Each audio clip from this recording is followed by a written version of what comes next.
Chapter 7. As the atmosphere became somewhat relaxed, everyone naturally aligned themselves into rows. Yudhir spotted a distinctive red hair not far away. It was Gakane. He hadn't noticed Yudhir yet, but it was slightly amusing to see him constantly looking around as if searching for someone. The commander is entering. Everyone stand straight. Finally, someone stood on the prepared platform at the front of the training ground amidst the noise outside. A few knights followed him in, as if escorting him, but only one stood on the platform. The tall man with shining blonde hair, red eyes, and white uniform instantly captivated everyone's attention. Just his presence alone made it feel as if everything around had lost its light. Nice to meet you. I'm Duke Paleta, Kishir Laor. A man whose very existence was like the sun itself. That was the true face of Kishir Laor without using transformation magic. All 330 members of the cavalry corps and the Imperial Knights could not take their eyes off Kishir. He glanced around lightly as if to confirm that everyone was looking at him. Yudhir saw his red eyes flicker ever so slightly when their eyes met, but he didn't show any reaction. As you can see, I'm a member of the imperial family born with the power of light and a duke at the same time. But does that matter to you? No, it doesn't mean anything here. Kishir's soft voice echoed through the space, making it feel as if it was bewitching. Only the Imperial Knight seemed confused and embarrassed. Here, I am merely one who has awakened by the power of the Redstone, just like all of you, and I was chosen to represent you simply because I know His Majesty a little better. The spirit of the cavalry is solely for the security and power of the Empire and your own freedom. That should be enough. You may not understand the meaning now, but I hope you will realize it someday. Everyone fell silent at his declaration, which was more shocking than radical. Not even a breath could be heard. I will end my inaugural address here. You will temporarily reside on the Imperial Knights' premises until the proper construction of the cavalry's exclusive building is complete. If you have any questions, feel free to visit the cavalry commander's office. That's all. Now let's greet the commander. Unable to hide their confusion, one of the Imperial Knights shouted. The inexperienced new recruits, who didn't even have a proper way to salute yet, even gave their own individual greetings. The knights watched with a disgusted expression, sighing in disbelief. Kishir Laor was the only one smiling there. The commander, huh? He's quite an odd one. After the shocking inauguration ceremony, the cavalry members were guided to the temporary housing building. They were divided into groups of 4 based on gender, sharing a room together. They had received a vague explanation that they would live like this until the division of tasks within the cavalry was finalized, but no one complained. That was because Kishir's inaugural address had been so shocking, and their curiosity about meeting others with the same abilities for the first time in their lives was immense. You there! I knew you would pass! Yudhir finally spotted Gakane among the new recruits, running towards him like a puppy that had found its owner. I passed too, and so did Kana. Have you seen her? Gakane's ability to quickly switch from formal to informal speech and became friendly was surprising. When Yudhir shook his head, Gakane happily patted his back, saying he'd be able to greet her soon. It's amazing that all 3 of us passed. It must be thanks to your blessing. Which room are you in? Yudhir glanced at the paper in his hand. His accommodation was in room 36 on the 3rd floor of the building. Seeing this, Gakane let out a small cheer. We are in the same room. I wonder who the other 2 are. Well, we'll find out when we get there. Yudhir didn't care who he shared a room with, but Gakane seemed to feel differently. He couldn't hide his excitement. having never shared a room with anyone like this before. It feels like we are really become knights, living together, training together. Doesn't it sound fun? Fun, huh? You do recall the most difficult times in his memories. For about a month after he joined the cavalry, he was pushed to the brink of death. Back then, they hadn't yet developed standardized training methods for each ability wielder. Kishir had rolled up his sleeves and experimented with the early recruits to create a system. Thanks to that, by the next recruitment round, the cavalry had somewhat structured organization. Things probably wouldn't be much different this time. Even if Yudhir was in Kishir's position right now, he couldn't think of a better way to establish a newly formed cavalry system. He would see if Gakane could still call it fun after a week. Returning to the past wasn't bad, but the thought of going through hellish training again wasn't pleasant. After all, Yudhir knew best how to develop his own abilities, and there were hardly any physical methods involved. But he couldn't explain that to Kishir, as he had to endure. Sighing, Yudhir arrived to their room to find two men who would share the room with them had already arrived. Are you two our roommates? A skinny, freckled man asked nervously. His name was Juan, and his ability allowed him to move at a speed that made him nearly invisible to the naked eye. I'm Juan, and the guy over there is Kurga. Yudhir looked at Kurga, who was shamelessly lying on a bed. He looked more like a bear than a human. In fact, his ability was to enlarge his body and maximize his combat abilities, so his appearance was fitting. Although Yudhir had been seen both of them in passing and remembered their faces, they hadn't had any real conversation due to their unremarkable skills.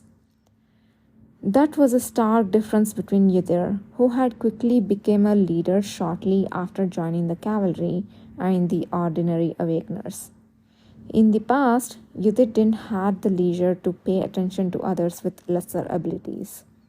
Yudhir's focus had always been on becoming stronger and protecting his own body, and since strange signs appeared in the world, his focus shifted to discovering and stopping their cause. But this time was different.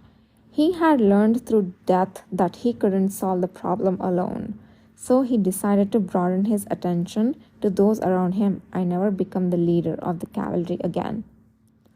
I'm Gakane, this is Yudhir. I have the ability to summon my shadow whenever I want, and as for him, come to think of it, Yudhir, I didn't know what your ability was. Yudhir finally remembered the quite useful ability of Gakane Bulanwald, which he had thought of before. Right, he could summon a doppelganger through his shadow, using it for communication or combat, and was highly rated for it. I can imbue my sword with fire and water. Fire and water? Both? Quite impressive.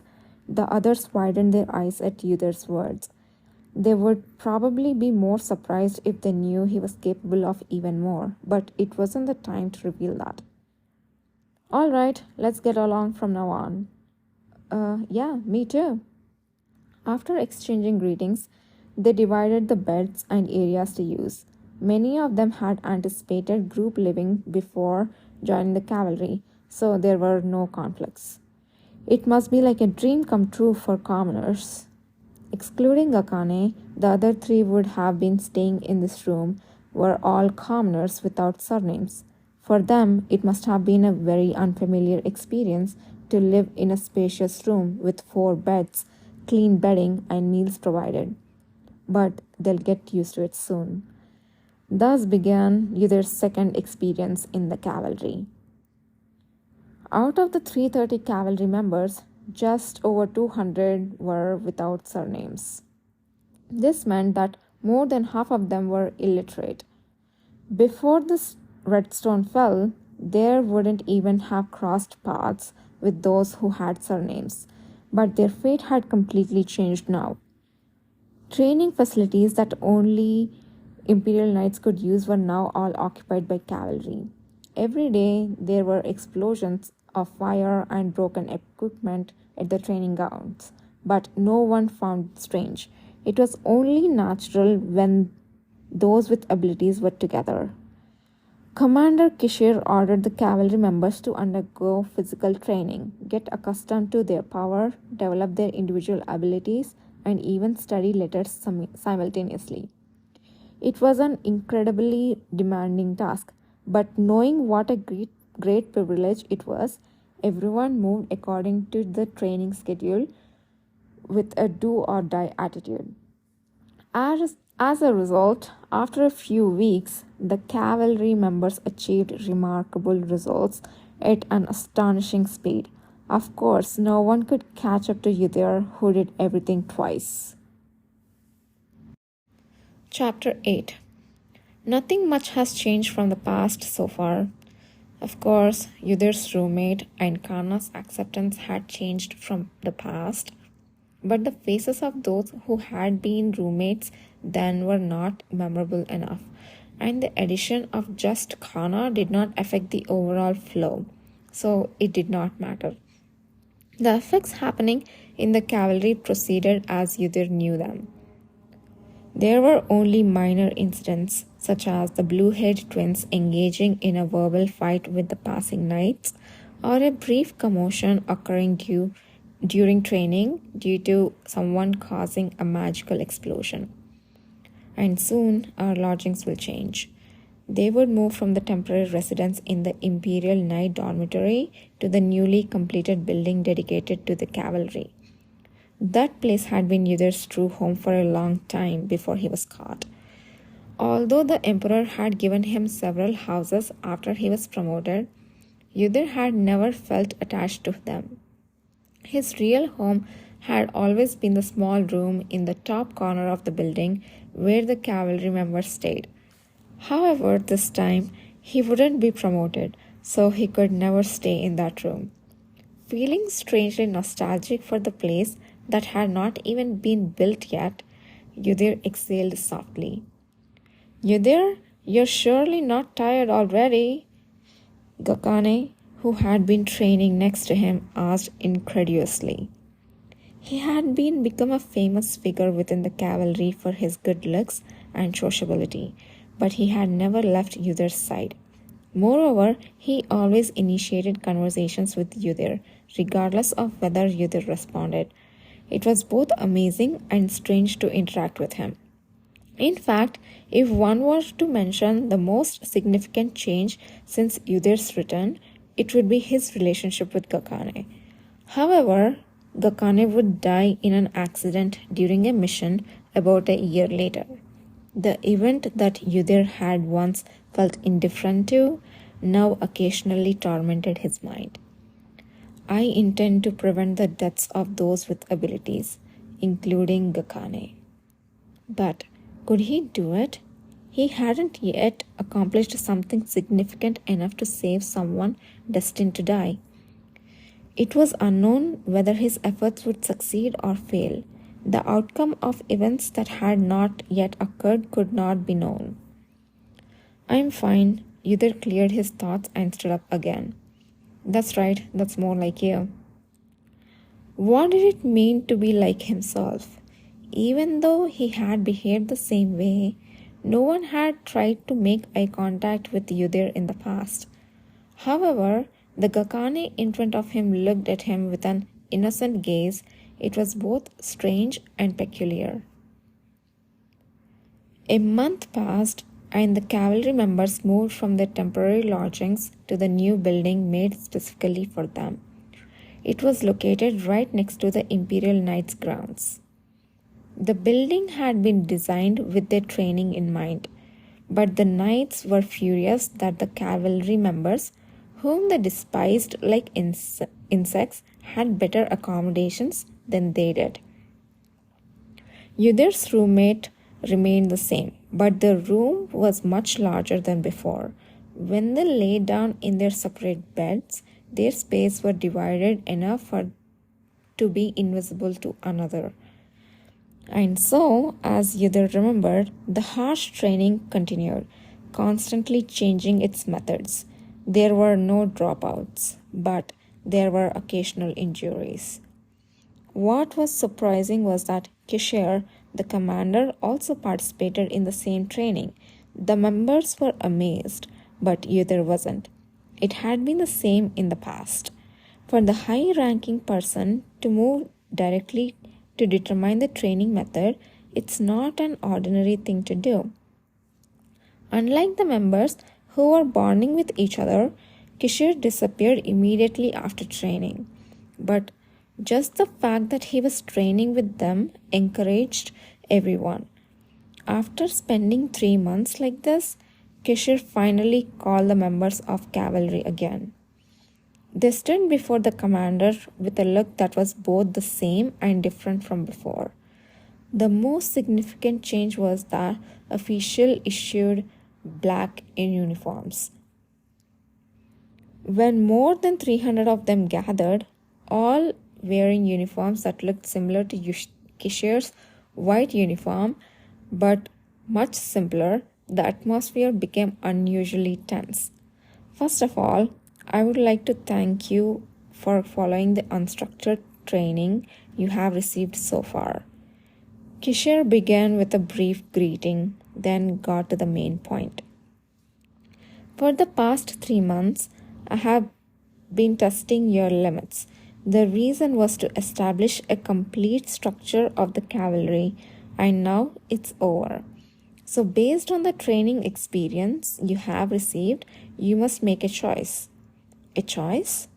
Hin, the older of the blue-haired twins, asked. If the knights had been there, they would have glared at her for daring to question the Duke. But there were only Kishir and the cavalry members there. Kishir nodded with a smile, showing no sign of offense. That's right, you will choose the divisions within the cavalry. There are 3 divisions in total. One is the Shin division, the second is the Sul division, and the third is the Jung division. The explanation Yudhir had heard long ago was repeated. Kishir divided the huge group called the cavalry into 3 smaller groups. The Shin division gathered those who focused on physical abilities. The Sul division, those with magic-like abilities like Yudhir, and the Jung division gathered everyone else. I'm not asking you to choose right away or right here. Make up your mind and let me know within a week. Kishir used the entire top floor of the cavalry dormitory building all by himself. Once everyone answered, the announcement was over. Yudhir, which division will you choose? Obviously the Sul division. On the way back to dormitory, Gakane spoke to Yudhir. What about you? Unable to confirm his decision right away, Yudhir instant changed the direction of the conversation. Fortunately, Gakane didn't suspect Yudhir's intention and immediately changed direction. I'll go with the Shin division. I thought about the Sul division, but during the training, I felt that this ability might not be the end for me. If I improve more, I think the Shin division would be the right choice. Yudhir looked at Gakane, slightly surprised. It had only been 3 months since he joined the cavalry, and he had a feeling that his abilities could develop further. It was a remarkably rapid progression. It was even more so in a situation where the academic world had not yet announced that the abilities of the awakened individuals could develop depending on their efforts and conditions. Though he had died early and didn't know it, Gakane's talent might have been even more exceptional than Yudhir had thought. Where should I go then? Yudhir fell into deep thought. During the 3 months of quietly undergoing training, he became convinced that this situation wasn't a dream and that he could truly change the future if he did well. In the past, he had entered the Sul division without hesitation and quickly became the deputy commander representing it. However, doing so without making much difference from the past, he wanted to avoid repeating an already predetermined outcome. Then the only option left is the Shin division. The Shin division, Yudhir repeated the name several times in his head. Although his greatest ability was manipulating all natural abilities, he could also freely handle weapons. So there was a high probability he wouldn't fall behind in physical division. Of course, he might not rise to the rank of a deputy commander as before, but that was actually what Yudhir wanted. And if I go to Shin division, I will see Kishir Laor more often. Yudhir thought of Kishir Laor's abilities. His abilities, which nobody knew yet, were specifically suited for the Shin division.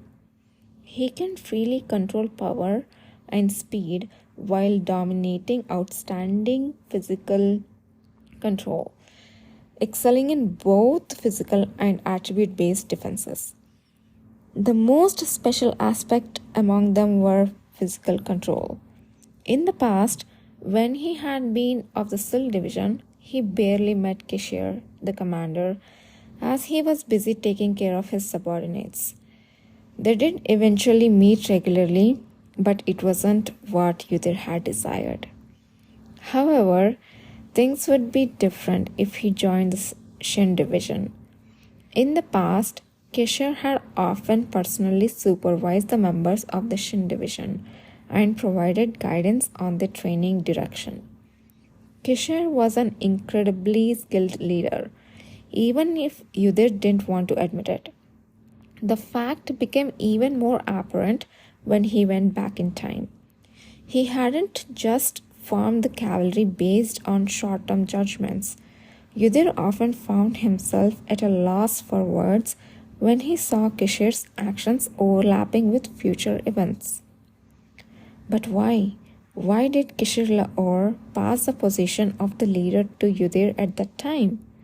And without any hesitation, as if it had been planned from the beginning. Yudhir decided he had to go to the Shin division and find out the reason. Most of the cavalry members made their decisions about their division to join within 3 days. Even those who initially had no idea eventually gained an objective evaluation of their abilities after 3 months of training and education. Those who manifested strong physical abilities went to Shin division, and those who manifested abilities similar to magic went to Sul division. Those who didn't fit into either category chose the Jung division, but there were fewer than 10 of them among the 330 total members.